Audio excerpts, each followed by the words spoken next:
Baker Mayfield, whenever the world is against him, defies all odds.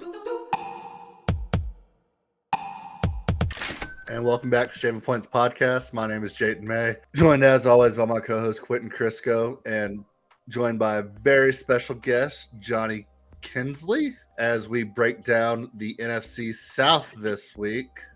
How are we doing that, boys? I'm glad to have Johnny on, man. I've been an admirer of your deep ball project for a few years now. You do some awesome work, and for anyone who might not be aware of it, Johnny, can you tell people where they can find you, what you do, and all that good stuff?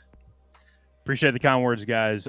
You can find me on Twitter at BrickwallBlitz. Like, just take Brickwall Blitz, combine them in one word, Brickwall Blitz. I am also on TikTok at BrickwallBlitz _ Brickwall Blitz on Instagram, and I also have a YouTube channel where I regularly post YouTube shorts. Again, Brickwall Blitz. So you can find me on there, and then I also have a Patreon page. Anyone want to guess what it is? Brickwall Blitz. So Brickwall Blitz on those platforms. Brickwall Blitz everywhere. Yeah. On the TikTok, did someone beat you to it? You need the underscore at the end? I did. I could not figure out how to unlock the account. Or I guess I just forgot my password, so I just decided to go with like an underscore. And then it got over 10K, so I'm just like, yeah, I'm gonna stick with this. That's the one now. And I do the same thing. If you're listening, watching, wherever you're joining us from, let us know in the comments who you think will win the division for the NFC South this year and what their record will be. So let us know and see what your thoughts are here. Yeah, so we're just going to kick this thing off with a few simple questions of the Panthers, get anyone who's not familiar with them more familiar with them. The first being, what is the state of the Carolina Panthers, in your opinion, Johnny? Well, the state of the Carolina Panthers, for me, they are a rebuilding team, which, of course, makes sense. They did draft Bryce Young. They hired a new coach. They hired a new offensive coordinator. They still have the same offensive line coach, which is like an obvious no-brainer. And they have one of the best offensive lines in the league. So they are kind of like they have like a combination of rebuilding, but also retooling. Outside of Bryce Young and the new head coach and the offensive coordinator, they do have a lot of the same pieces returning. Of course, Brian Burns is absolutely sensational. I think he's like borderline top 5 as an edge rusher. Jeremy Chinn, they got Shaq Thompson, Derrick Brown returning on defensive line. So like they should still have some absolute studs on that part. As far as record goes, I think they'll finish like a bit around I think they'll finish a bit below their 7-10 record from last year. And it's not necessarily because they're a bad team. It's really because of when they start Bryce Young, there's obviously going to be some growing pains from him, and especially since he has quote unquote height deficiencies, like if you will, through the NFL quarterback position.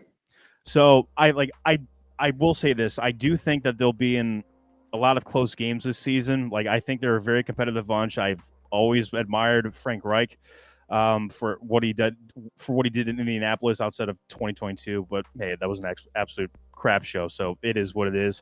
So yeah, I'd say they've probably finished like with a 6-11 record with tons of upside for the future. It's just like they got to go through those growing pains when Bryce Young does start in order to like go over that hump. So I'd probably say 6-11 is the state of the Panthers for 2023, in my opinion. I mean, as a diehard Chicago Bears fan, I kind of like the sound of that, to be honest, but I'm trying to be unbiased here on this show.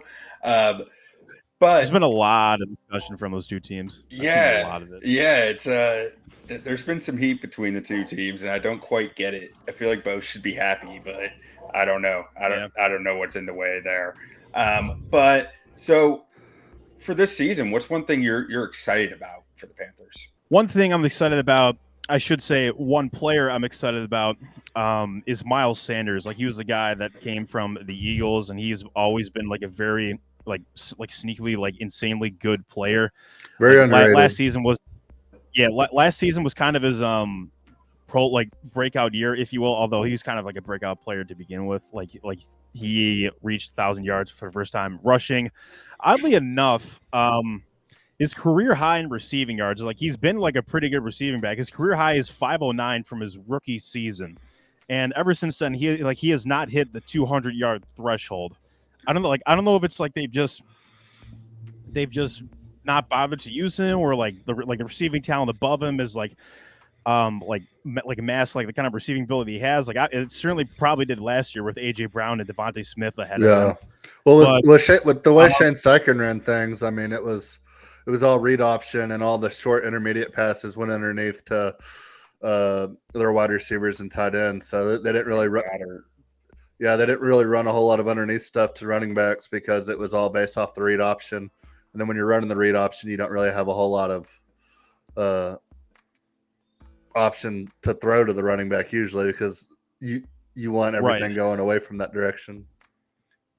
Yeah, and I'm wondering they take they take kind of like a turn season, like especially with the receiving option of like Miles Sanders this season, like Thielen, like kind of like used to be like really good, but he's sort of washed, kind of like a veteran presence at this point. They got DJ Chark, who I do like. I think he's a very underrated vertical threat, but like durability could be a question. He did miss several games last season in Detroit. So this to me could open some opportunities for Sanders as kind of like the Christian replacement. He obviously can't be like, I don't think he's obviously like as good as Christian McCaffrey as a receiving back, but let's face it, no one is. So I mean, he does offer that kind of like all around balance that I think the Panthers have been looking for in a back, and I'm really excited to see what he can do in that offense. Yeah, I'm really excited for Miles Sanders. I've thought he's been very underutilized since he came into the league. They were apparent to Saquon over at Penn State, and never really thought he got a fair shake in Philly. But it seemed like whenever they did run the offense through him, he always performed and delivered. So I'm excited what he can do in that Carolina offense. I'm also a little bit higher on this Carolina team than you are. With this division and everything, I see a lot better than 6-11. Yeah, you basically got to like temper your expectations, so like, and be cautiously optimistic, so they don't really disappoint. I'm a Cowboys fan. I understand. Oh God, yeah, small world, isn't it? I mean, I will say this: like, if Thielen's got some gas in the tank and Chark stays healthy, I become a lot more optimistic about this team than I am like with my assumptions about Chark and Thielen prior. You know, like. Yeah. Thielen's been on that decline, and Chark is he's great when he's on the field. I mean, I don't think there's any question about his ability when he's on the field. It's just that he's rarely on the field. And last year he did play, 10 games, something like that? But that's still missing.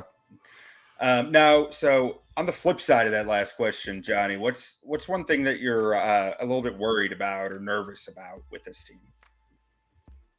I did in the last question, like it's not necessarily like one. It's sort of like a combination between Bryce Young and Frank Reich. Not that I doubt their abilities. Like I think Bryce Young, like I'm a bit higher on him than others. It's just like projections for the future that have me like tempering the expectations for a bit in the rookie season, especially for like growing speed.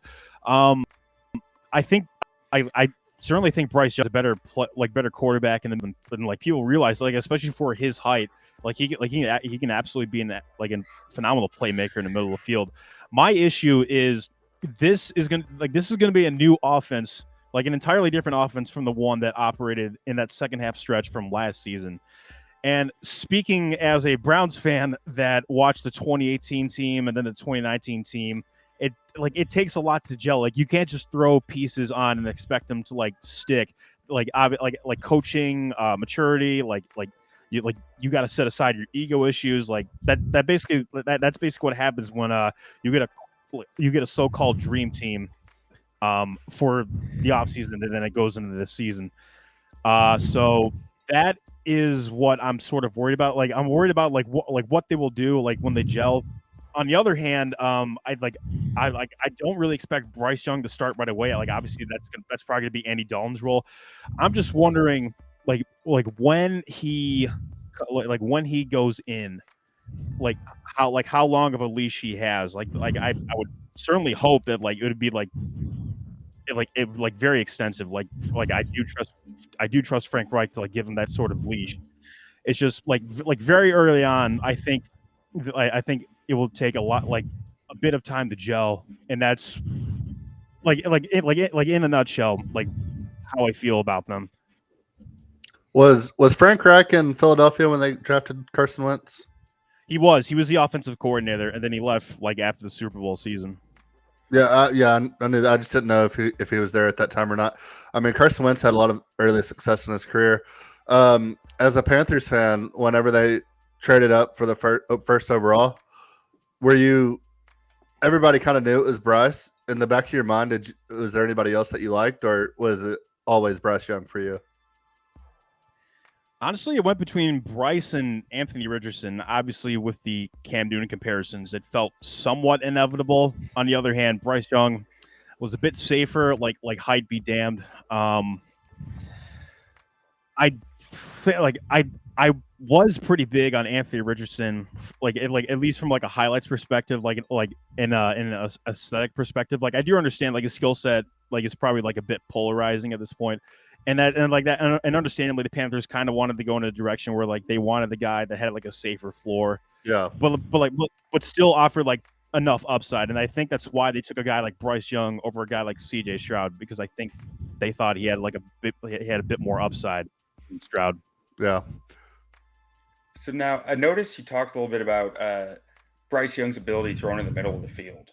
Was there any reason why you specifically said that with Reich's offense? And I'm not super familiar with what Reich runs. I'm just curious if there was a reason for that. Well, I actually think despite my expectations for them being like 6'11" or 7-10, I actually think like there will be like plenty of good things from Frank Reich's offense. I have read that like he's reportedly taking influence from Sean McVay and his scheme, like play action heavy, pre-snap motion, RPOs. And like that's obviously a good thing because like that definitely does fit what Bryce Young has been doing, and like something like that with all the motion and the play action heavy stuff, that's definitely going to help him in the middle of the field. Well, like I said, like he's actually like pretty good for someone who's like 5'10", 5'11", whatever his height is, and it's just like. At Alabama last year, like I felt like he kind of had like a sixth sense, especially in the red zone. Like he was making like plenty of plays to the middle of the field in the red zone, which is why I was higher on his tape than it was with Tua Tagovailoa, Mac Jones, and then Jalen Hurts when he was there. And I really like his ability across the middle of the field. Like I was like pleasantly surprised by it. I really thought it was going to be an area where he was lacking, but it really was not.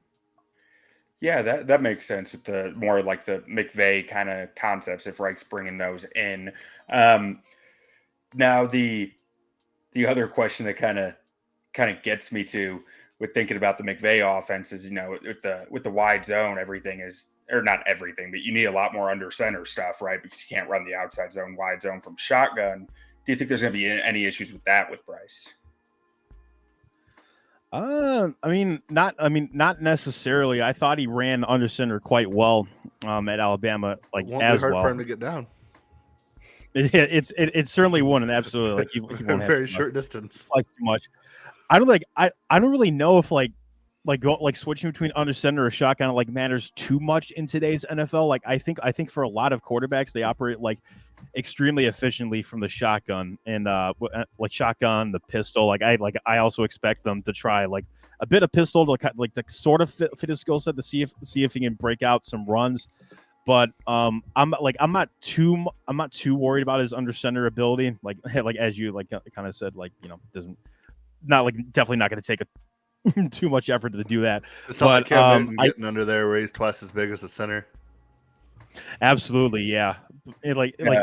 I do understand like some of the concern like with his height, but that was on the really other hand, like I think what I was getting at with it was the height question under center, right? And I just think like the upside that he has, from operating the field, and, like getting the ball out quickly.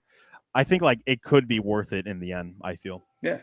And I really like that you mentioned gun because I I was just talking with someone about Justin Fields the other day, and they were saying like I'd love to see him implement more gun to try to get some of these zone concepts still in there Pistol? and play action stuff. Or pistol, not gun. Sorry, pistol formation, because I just think there's a lot of untapped creativity that can really kind of get opened up with more pistol formation stuff coming in. Right. Yeah. And it definitely would make sense. Like, especially since Justin Field had like I think it was like the 4th 1,000-yard season from a quarterback ever. So like, I mean, like, hey, like if you want to do that again, might as well try some more pistol formation. Yeah. Now, so back to the Panthers, though. You are the man to ask about this. How's Bryce's deep ball? Bryce's deep ball, I would say, works. I think he has a pretty good all-around ability. Like, I wouldn't say his deep passing is as phenomenal or like has as much upside as, say, Anthony Richardson. I think Stroud's might be a bit better, like precision-wise. However, like I do think that Bryce Young has a decent deep ball for the moment. The one issue is like his arm strength isn't great, but I mean, like I think the Panthers knew that going in, and like they obviously want to develop it to the best of its ability. It's not a great arm strength. Who was it? I said Peyton Manning didn't have great arm strength. He did. Like, you're right, absolutely right. He didn't. He also had like an insanely elite mind, which is also something I think Bryce Young does have. Kid. Yeah, very, very smart, very smart. Like he cycles through his reads like extremely quickly, and I think that will help him like to develop some kind of deep ball in NFL. Like I said, I thought it was decent at Alabama. Like it does have the potential to be like to try and be something special because of his ability to quickly cycle through reads and progressions. Yeah, I had a question about one of your draft picks here, Jonathan Mingo out of Ole Miss. I actually really liked him coming out of college. How do you think he fits in this offense? Do you think he'll get genuine reps going into the season there? I do think he has a shot. And the reason I think he has a shot is really because of like Adam Thielen. He's like 33 years old. Like we alluded to this before in the pod. And Terrence Marshall, he has had some like flashes as a receiver, but he hasn't really broken out on his own. So that's and like also a guy like Laviska Shenault and Shi Smith, like they've had their moments. Although like Shi Smith has like dropped the ball like way too much. Like I think he should be like more consistent than he is. And Laviska Shenault has had enemy number one. Like Panthers fans and Shi Smith do not get along. Yeah, I was really hoping that Shi Smith would kind of have a breakout season. I like some of like the route running he did in the preseason. The problem is he just could not catch the ball. He could not catch it all, and that's really unfortunate. And then like he's a really good chunk player, or like he was like for a couple games, but like certainly not to the ability that the Panthers wanted. And I think like in that respect, that's where Jonathan Mingo could come in. Like I definitely see him like being like a wide receiver 3. At the very least in like his rookie season, and someone that's competing with DJ Chark, Adam Thielen, Terrence Marshall for catches. I think he's got a lot of good upside there. He's got a lot of good veteran receivers in that room with him. I think he if he can just do things the right way and do all of the coach speak things, I guess he could be a pretty big asset for that team here in a couple of years, in my opinion. But when I look at this team, I think, in my opinion, the Carolina Panthers, it begins and ends with this defense. It does. And I personally think like the secondary is probably like the most appealing part of it. I already mentioned Jeremy Chinn. Dante Jackson was kept over. Like I think he's fine, but like they maybe not the best corner that they could have kept. I do wonder if they if they should have kept Stephon Gilmore, but like he was also like getting up there in the age. So like I do understand why Dante Jackson was kept. Like he also had a pretty good rebound season, like when they kept him. Xavier Woods has always been like a pretty solid player. Von Bell as well. But like I think obviously the glue behind this, like aside from Jeremy Chinn, like is obviously going to be Jaycee Horn. And he's absolutely he's absolutely going to need to be, because CJ Henderson, when he started, he was not good at all. Like he single-handedly like kind of cost him that Bucks game in week 16. Like I think it was week 17. Like he cost him that game. And obviously like the downgrade that they got from Jaycee Horn to CJ Henderson was huge because Jaycee Horn had like one of the lowest passer ratings in the league in 2022. And like you said, he was also a guy that I really liked pre-draft. Like him and Patrick Surtain like I thought were like equal. Like I personally thought like they couldn't miss with like either. So you were like prospect. You were with me in that. We all needed DBs. I'm a Cowboys fan, obviously. Then you have the run on DBs. And the Cowboys have to settle for just a little guy named Micah Parsons. So ended up working out for everybody, it looks like. Surtain's good. Jaycee Horn's good. Micah Parsons is good. So back on the Panthers, like you mentioned the secondary. I'm actually really excited to see what I'm probably going to butcher his name, but Ejiro Evero does with this secondary, because he does such a multitude of different coverages and schemes, and he comes from such a like diverse background that I feel like with a guy like Horn, a guy like Chinn, Woods, who's a solid coverage guy, Bell, who's a good box safety, and I'm wondering if Eric Rowe is going to get in on this because he's so versatile too. I feel like they can do some really cool stuff on the back end.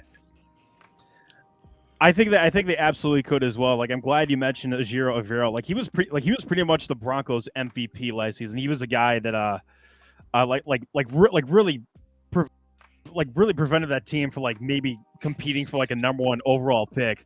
I mean, like the way he had that defense like carrying that entire team. Like I'm not gonna say it was like 2015 Broncos worthy, but like I mean, like as far as like modern defenses go, like it was kind of in the ballpark. Like I was really impressed by what he was doing, and I was like super happy that the Panthers were able to like pry him away from Denver. And then one more thing on the defense: why isn't Derrick Brown a household name? One, he plays for Carolina too. He's been mostly known as like a run defender, which it's obviously not going to be like a guy that competes quite a bit as much as say Chris Jones, Aaron Donald, Quinnen Williams, or Dexter Lawrence. Like those guys are more known. He was one of my favorite guys coming out of college because he wore that single-digit 9 at Auburn, and just the big old massive. That was the only knock on single-digit 9. People want that was in his draft profiles. That was like the one negative. He wears number 9. I loved it. I loved it so much. Was that actually a negative of his? No, I'm sure I saw it on like a fan chat board. And I was like, "What's wrong with wearing 9?" It wouldn't surprise me. It wouldn't surprise me if that happened. They've come up with like BS red flags. I do think he's a pretty good player. Like he definitely showed like tremendous improvement as a pass rusher last season. He's certainly one of the best run stopping tackles in the league. To your point, like he is blooming. His pressure rates on passing downs were like up there for an interior guy. He was really like he really played last year. Yeah, he was. I was sorry. Like before we go on, like I was checking his pass rush win tackles like frequently last year. He was in the top 10 throughout. I'm not exactly sure if he finished top 10 at the end of the season, but like he was definitely in there for a while. So like I'd be impressed by what he was doing. Yeah, I like Derrick Brown a lot. But talk to offense, talk defense. You want to break down the schedule real quick, and then we'll let you go and move on to the rest of the division? Yeah. Do you mind if I ask one more question? I think that would work. About your dude Brian Burns? Oh, yeah. Mm-hmm. Absolutely. So PFF thinks that Brian Burns cannot play the run. Is there a rebuttal to that? I mean, he is more known as a pass rusher, which is probably more important. I do think he's a bit better than PFF is giving him credit for. I think his ability to his vision on end arounds, his vision on handoffs, I think is a bit more impressive than like they're willing to give him credit for. I'm not going to say he's like the most elite run stopper among edge rushers, but I certainly do not think like he's as bad as PFF is like making him to be. I don't know. Maybe that's just me. Okay. Yeah, I mean, my thought is the guy is such a good pass rusher. If he's like average as a run defender, like I don't care. But PFF is giving him a pretty rough run defense grade, and I didn't take the time to throw on the all-22 and find out, so I had to ask. But yeah, let's jump into the schedule here. All right. Yeah, so we got a win total of 7.5 here. Playoffs at plus 175. Winning the division at plus 340. NFC champ at plus 3,000. Super Bowl at plus 7,000. And strength of schedule at 29 here, which is going to be probably a pretty common theme with this entire division, with everybody projecting this division to be pretty bad. But whenever you look at the talent in this team, you look at the offense, you look at the defense, and then they play the AFC South too, so like it's real easy. Yeah, but then the opening part of this schedule, breaks pretty good for the Panthers when you look at this. Start out with the division game, going to Atlanta. I don't see that being too tough of a game. We'll break it down in quarters, but then home at New Orleans, going to Seattle, always tough going to Seattle, but then home at Minnesota. First 4 games, if you're thinking Bryce Young's not going to start right away, I would say all 4 of those are winnable games for an Andy Dalton led Carolina Panthers team with a good defense and a good running game, and Miles Sanders and some veteran receivers out there. I don't think it's far fetched that Andy Dalton can get this thing rolling. And then if you're thinking we're going to get Bryce Young after the bye, I think they might have something with the schedule here. The thing to note about Andy Dalton from last season is he was surprisingly sort of solid last season. We did talk about the deep ball project, and he finished 8th in both deep accuracy and 8th in deep passer rating among my measurements for the 2022 season, which I was very surprised by. Because the best deep threat that the Saints had was a rookie, but granted, Chris Olave was phenomenal as a deep threat as a rookie. Very, very special. I'm really expecting good things out of him. But going back to Dalton, he just had that ability to allow his receivers to eat in a way that I guess Jameis Winston didn't really do when he was healthy at New Orleans, and that's obviously what impressed him. Going into the schedule, is it bad that I think that the Seahawks game is tougher than the Vikings one? No, Vikings were the biggest surprise in the NFL last year. Yeah, I do not trust the Vikings to really. I don't even trust them to go back to the playoffs at all. I agree 100%. It's the Minnesota Justin Jeffersons. They've torn down a lot of that team too. They're clearly in a weird, gray. I'm not sure you can say you're clearly in a gray area, but they somehow are. Clearly in this purgatory right now. I see 3-1, 2-2 all over this first 4 games. I might have to agree with you on that. The reason I don't think they'll have an insane winning record is it's probably because the doubts I had. They usually do not finish quite all that well in the second half of the season. Obviously, last season was a major exception, and which is something that I was absolutely thrilled to see. Every season, after 2017, from 2018 to 2021, they declined significantly in the second half, and that was something that improved in the second, in 2022. I'm hoping that continues in 2023. It just, the Panthers pessimism in me is trying to temper that. Yeah. So then after that first 4 game stretch, we go at Detroit. In my opinion, is going to be one of the best teams in the NFC this year. Then at Miami, very tough game. Then an early bye, but not too terribly early. But coming off the bye, going you get Houston, Indy, Chicago, and that Chicago Panthers next to your little mini rivalry is going to be one for the books. There's going to be blood. There's going to be blood. I'm definitely excited for that stretch, but I would say that's a primetime game too.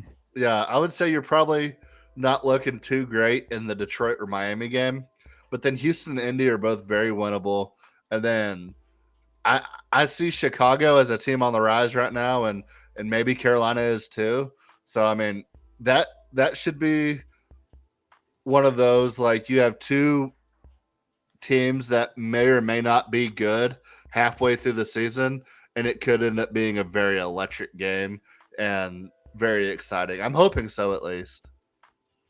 Yeah, I think the Bears game could be a toss up. You really don't know at this point. I think the Panthers may have the slight edge because like on paper they do have like a better display of defensive talent. They don't have a DJ Moore. Their strengths and weaknesses are exact opposites. Like the Bears' biggest weakness is their O-line, D-line. The Panthers' biggest strength is their O-line, D-line. So it's like it has potential to be a weird game, I think. Yeah. Right. Yeah. But just so I mean, in that stretch, I see 2 and 3. Honestly, I see you winning Houston, Indy, and then I'll give it to Chicago there. I just think Justin Fields is a quarterback on the rise. I think he's going to have an MVP type caliber season. Whether or not he'll have the receivers to help him out, we'll see. But I mean, I expect big things from Justin Fields this year. And then I think Detroit might be a 1 or a 2 seed in the NFC. Miami the same on the other side. So, but I mean, we're still sitting at a winning record, more than halfway through the season here for them. So, 5-4, 6-5 at this point. Yeah, something like that. And then the Dallas Cowboys, America's team, come into Charlotte, and this is a game that I don't know when this game is, but I'm assuming it's probably going to be a 12 or a 3:25 game. And this is a game that Cowboys 1 lose. 1 p.m. It says on the Carolina Panthers site. Yeah, this is a game the Cowboys lose. You're going to win that game. You're convinced the Cowboys are going to lose every game. I mean, like historically, fair, I mean, like a 1 p.m. like Cowboys will probably be, what is that, like week 10? Cowboys will probably be like 8-2 at that point, 8-1. Carolina will be flirting with 500, maybe a game or two over 500. Cowboys will probably be going to Carolina, probably be a road favorite, probably 3.5 to 5 points. And they're going to go in there and lose to Bryce Young by 17. That's Mike McCarthy in a nutshell. I will say, to your point, like they did replace Kellen Moore with Brian Schottenheimer, who does not have the best reputation as an offensive play caller. Yeah, but Kellen Moore also had his fair. Kellen Moore also had his fair share of just like not showing up. He did.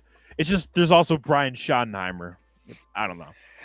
For what it's worth, I just want you to know you're the second guest in as many weeks to mention that to Jay, and I think that's great. Yeah, I mean, I loved Kellen Moore. I loved the hire. I loved everything about him. But I mean, when push came to shove, he didn't show up. And in my opinion, with this offense, just don't mess it up. So we'll see. Okay, after Dallas, you got a 3-week stretch of going on the road at Tennessee. Tennessee's a hard team to play on the road, no matter what their talent is. They're one of the best coached teams in the league. They do things the right way. It's a tough team to play. Then at Tampa Bay, not too worried about that, but a Baker scorned is a Baker you don't want to mess with. Man. And then at New Orleans. So 3 pretty tough road games there, 2 division games on the road, and a Tennessee team that is consistently one of the best coached teams in the league, along with that Dallas game. So this is probably whenever I think they start moving closer to the 500 to maybe a little under 500 range. But then that last stretch of the schedule, I think they can win 3 out of the last 4: Atlanta, Green Bay, at Jacksonville, and Tampa Bay. And I think they can finish with 9 wins here. Are we entirely sure that the Buccaneers are that tough? Like, I don't trust Todd Bowles, and like after last season, I trust that Baker Mayfield, whenever the world is against him, defies all odds. The cycle, like the underdog cycle. Yes. When he's a favorite, it's going to be ugly, but when he's a dog, watch out. Play well against shitty team, they're doubting us, suck again, and then rinse repeat. Yeah. How did Baker play for Carolina last year? I don't even remember. I remember that he was there. Oh god. Let me put this in a way that you'll understand. When Sam Darnold is considered an upgrade, you know you messed up. Hey, I like Sam Darnold on that San Fran offense. I think if Sam Darnold gets a chance in that San Fran offense, he's gonna. He was decent. Blood a dick hammer, man. There you go. But Baker was like maybe the worst starting quarterback, like wherever he played. Like he obviously didn't play like too many games, but that was probably obviously for the best. Yeah. He had 1 game or 2 games with a positive EPA for Carolina. Yeah. One was against Cincinnati, which is impressive. Yeah. Well, I will say, like, he did go off the bench, so, like, that sort of. Yeah, he only had like 20 dropbacks. So. What was the other one? Cleveland, 0.07 EPA per play. I wonder if he still has his contract with whatever insurance company he had. So we're still going to get Baker Mayfield commercials all throughout the season in Tampa Bay. I hope so. So week 1 against Cleveland, that was a Baker scored. Yeah. And they still somehow found a way to lose, which is it's like they became the first team to lose to the Browns in week 1 since 2004. So nicely done. His stats are bizarre, man, and we'll get into it more when we're talking Tampa later. But like his confidence in his arm was clearly shot last year. Like it was clearly not there. He's never thrown that consistently short in his career. Yeah. I would definitely agree with that. But yeah, looking at the schedule, I mean, I got him at 9 wins. I think the best value here is winning the division at plus 340. I think top to bottom, talent wise, if they can figure out the quarterback position, whether it's Andy Dalton or it's Bryce Young, and they can get some competent play out of them, play good defense, run the ball well. I love the odds at plus 340 right here, almost 4-1 to win the division in a very, very weak division.